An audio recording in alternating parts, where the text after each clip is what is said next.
Good amount of them.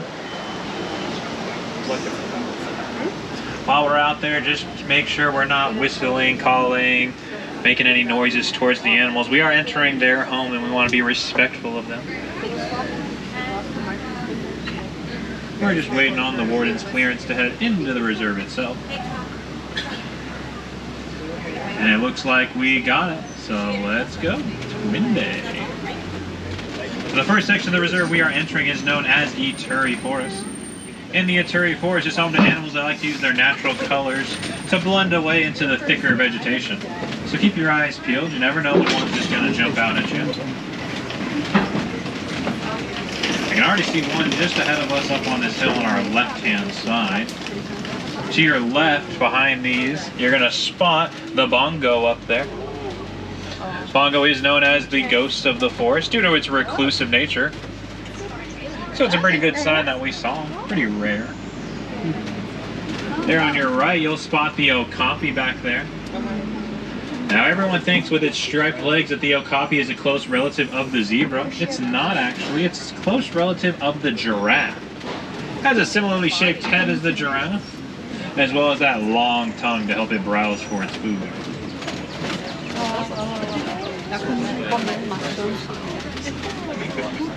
I'm continuing making our way through the forest, see what else is out there.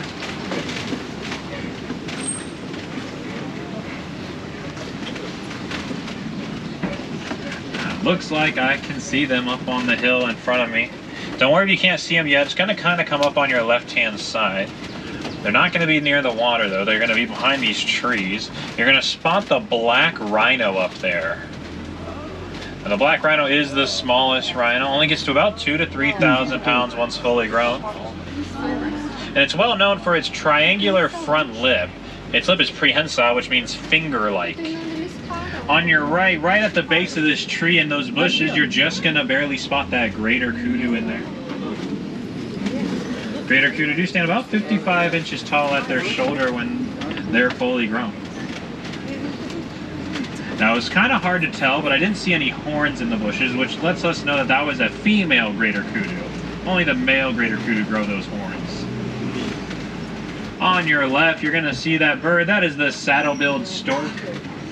Saddle-billed stork gets its name from the yellow coloration on its bill that kind of looks like someone placed a saddle on it. Saddle-billed stork's wingspan can get up to 9 feet wide. It's about as wide as the canopy above your head right now.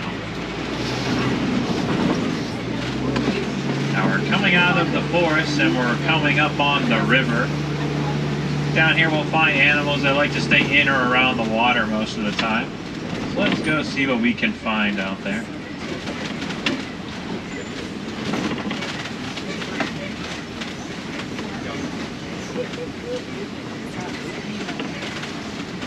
Let's see, I'm seeing all these white birds. Now these white birds out there on the island, those are known as pinkback pelicans. Pinkback pelicans get their name from, well, you guessed it, they're pinkbacks. And their backs will actually get brighter during their mating season.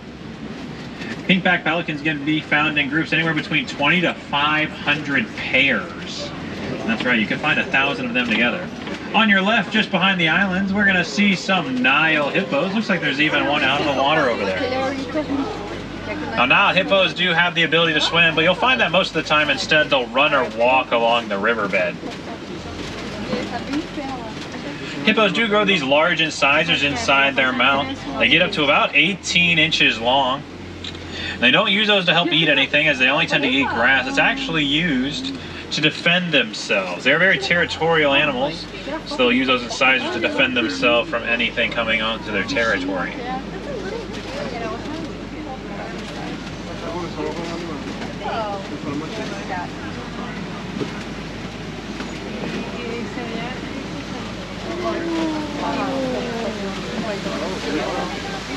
And if you look to your left down there, you're going to spot some Nile crocodiles. Nile crocs grow anywhere between 16 to 20 feet in length. That's about as long as a giraffe is tall.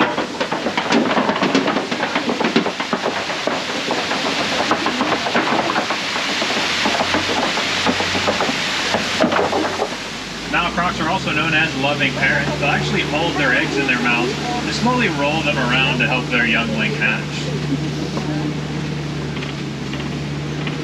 Now it looks like we're coming up on the savanna.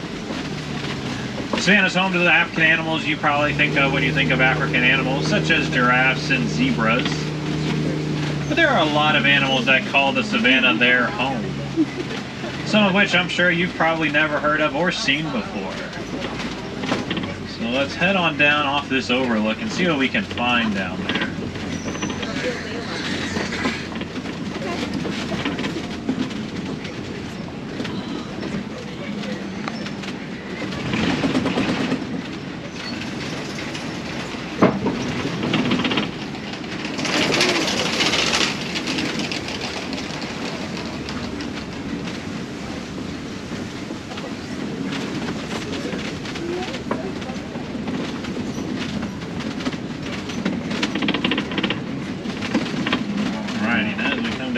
Welcome to the savanna.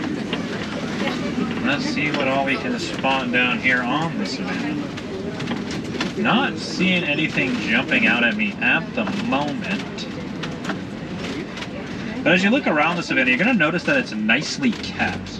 And that's not due to us, it's actually the animals themselves. Each of them kind of have a job when it comes to the savanna. The antelopes will graze on the grass, keeping it nice and short. Whereas the taller animals, like the giraffe, using their heights, will trim up the underside of those trees. And then you might notice a tree or two knocked over here and there, and that's from the elephants. Elephants, whether they're searching for food or the tree just got in their way, they'll knock them over.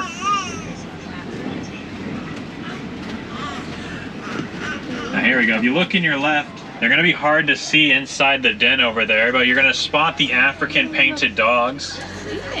African painted dogs are the most successful hunters here on the savanna. They have a success rate of about 90% when it comes to their hunts.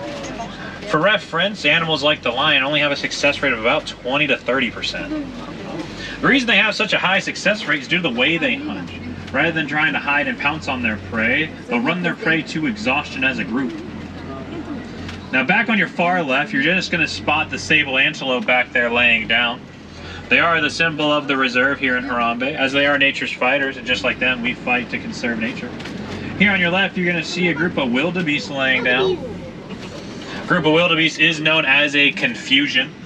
And that's because when they stampede, they blind stampede, which means they don't really pay attention to where they're going. They're just kind of running. So it kind of seems like they're all confused about what's going on. I don't blame them, though. I would be, too. Now you're going to notice these tall dirt mounds on either side of us. Those are termite mounds. They're made out of a mix of saliva and mud, which sounds like a really weak combination of things to build with, but they're actually as tough as concrete. You can sometimes find animals like the elephant using them as like a scratching post. That's how strong they are.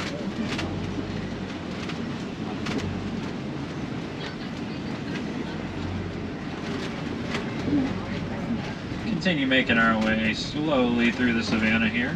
Give us plenty of time to see if any animals want to come say hi.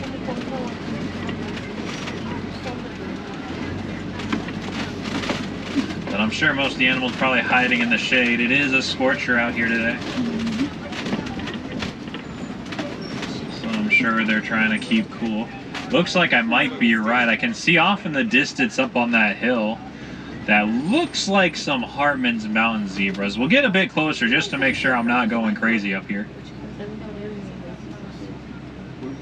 Looks like we got a bit of a holdup right now. Not sure why.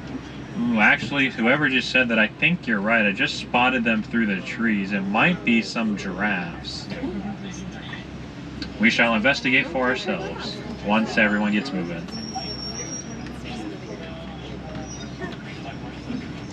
Looks like they might have gotten out of the way, so we'll continue ahead. See what else we can find.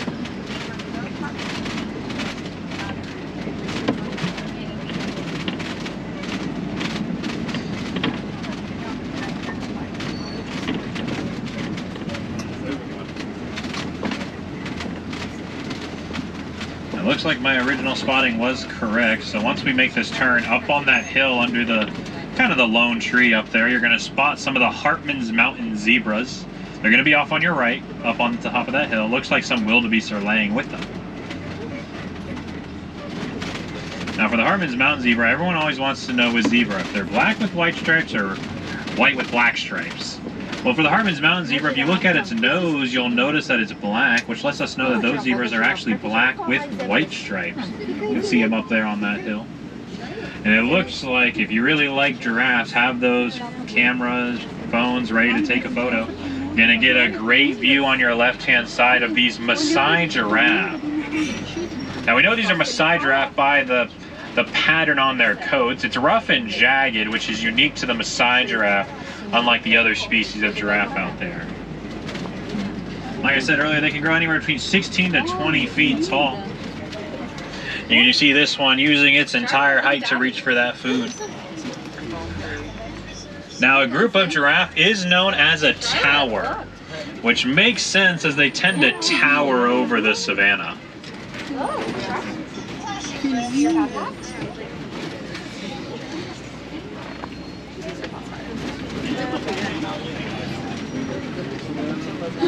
Now, even though the giraffe are quite tall, they do actually have very long tongues as well. Their tongues on average will get about 18 inches long to really help reach for those tree branches and leaves that they just can't get with their height alone. And despite their height, giraffe can actually run quicker than you might expect.